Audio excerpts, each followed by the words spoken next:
Hello everyone, welcome to my channel.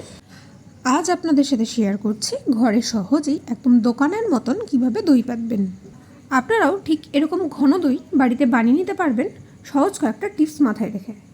আমি এখানে 500 ml মতন ফুল ফ্যাট মিল্ক নিয়ে নিয়েছি, আর দই বীজ হিসাবে আমি রেড কাউয়ের দই ব্যবহার করছি। একদম ঘন দইটা আমি একটা পাত্রে 2 চামচ মতন নিয়ে আলাদা করে রাখছি। দুধটা মিডিয়াম ফ্লেমে রেখে 5-6 বার মতন ভালো করে ফুটিয়ে নিচ্ছি।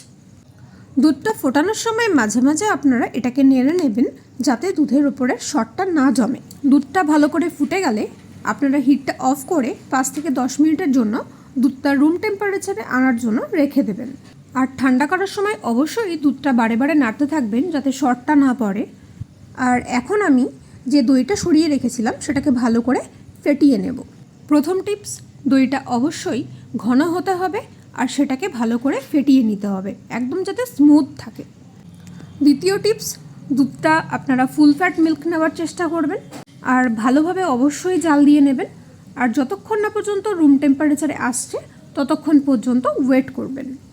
দুধের মধ্যে আপনাদের একটা আঙুল 5 সেকেন্ড মতন হোল্ড করে রাখবেন। যদি দেখেন যে হোল্ড করতে পারছেন তাহলে বুঝে যাবেন দুধটা রুম টেম্পারেচারে এসে গেছে।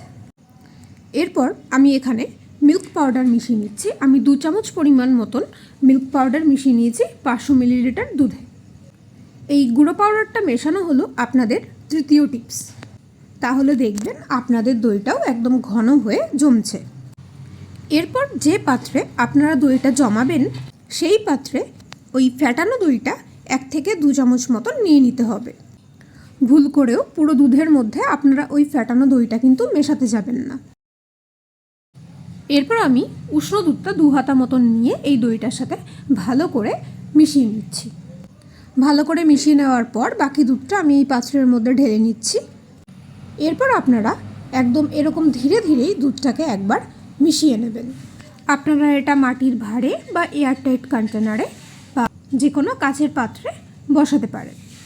আমি এখানে এয়ারটাইট কন্টেনারের মধ্যে করেছি। আমি এটা লাঞ্চ বক্সে করেছি কারণ এটা এয়ারটাইটও থাকে আর গরমও থাকে। এরপর 10 থেকে 12 ঘন্টা মতন লাগবে দইটা জমতে।